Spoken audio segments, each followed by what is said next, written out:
ભારત સરકારના સાંસ્કૃતિક મંત્રાલય દ્વારા સંચાલિત સાહિત્ય અકાદમી દ્વારા તારીખ 16/3/2026ના રોજ 2025ના સર્વોચ્ચ પુરસ્કારની યાદી જાહેર થઈ, જેમાં 8 કવિતા પુસ્તકો, 4 નવલકથા, 6 ટૂંકી વાર્તા સહિત આમ 24 ભારતીય ભાષાઓનું સન્માન થયું।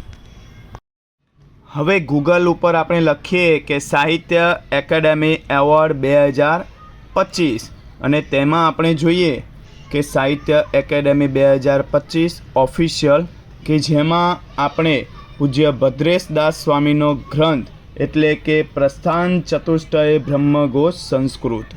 હવે આને આપણે વધુ માહિતી મેળવીએ। બીએપીએસ સંસ્થાના સંત પૂજ્ય ભદ્રેશદાસ સ્વામી લિખિત ગ્રંથ પ્રસ્થાન ચતુષ્ટય બ્રહ્મઘોષને સંસ્કૃત ભાષાની શ્રેણીમાં સાહિત્ય ક્ષેત્રનો સર્વોચ્ચ પુરસ્કાર પ્રાપ્ત થયો। પરમ પૂજ્ય પ્રમુખ સ્વામી મહારાજના આશીર્વાદ અને પરમ પૂજ્ય મહંત સ્વામી મહારાજની પ્રેરણાથી પૂજ્ય ભદ્રેશદાસ સ્વામીએ આ ગ્રંથ લખ્યો હતો।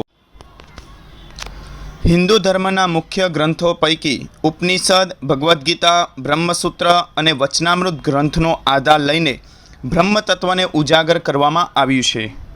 પદ્ય શૈલીમાં રચવામાં આવેલા આ ગ્રંથને વિદ્વાનોએ એક વિશિષ્ટ દાર્શનિક કાવ્ય તરીકે ખૂબ વધાવ્યું છે।